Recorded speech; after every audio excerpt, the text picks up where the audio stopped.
You know that voice? The quiet one that creeps in right before you speak up? Are you sure you know what you're talking about? It doesn't yell, it whispers, just loud enough to make you second-guess yourself.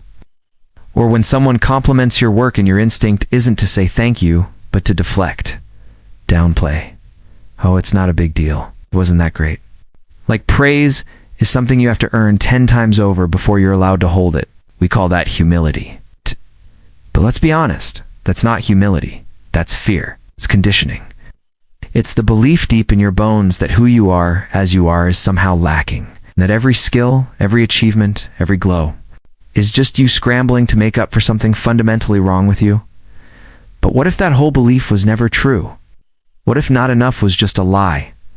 A script you inherited, not one you wrote. Story someone else handed you and you've been living inside it ever since. Not because it fits, but because no one ever told you it was fiction.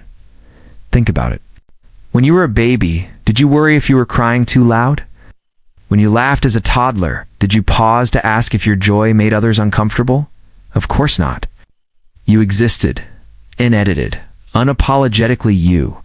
You didn't earn space. You were space. You didn't try to be enough. You just were. So what changed? Somewhere along the way, people started handing you masks. Shrink here. Soften that. Dial this part of you down, it's too much. Teachers, parents, classmates, bosses, all repeating the same subliminal message. Who you are makes me uncomfortable. So be less of it, and you listened. You learned. You learned how to edit your enthusiasm, to calculate your presence, to read the room before you even walked in. You learned how to trade authenticity for acceptability. You learned that being lovable meant being low maintenance. That being included meant being invisible. That being enough meant being useful. But here's the truth. No one told you. Their discomfort was never your fault. Their need for you to shrink wasn't about your bigness. It was about their fear of growing into their own. That voice in your head, the one that says you're not qualified, not ready, not worthy, it's not your voice. That's an echo. An echo of every person who projected their insecurity onto you and called it feedback. An echo of a society that thrives on scarcity, where you're taught to believe worth is earned, and there's never quite enough to go around. You've been trying to fix a problem that was never yours. You've been trying to earn what was always innate, trying to deserve space when you were born already worthy of it. And every time you minimize your wins, every time you apologize for your needs, every time you smile through discomfort to keep the peace, you reinforce a lie that says, I'm only allowed here if I stay small. That's not humility. It's self-erasure. And the exhaustion you feel, it's not because you're not enough. It's because you're constantly holding yourself back, hiding, editing, shrinking, and that kind of suppression takes everything out of you. Want to remember what enough feels like? Watch a child play.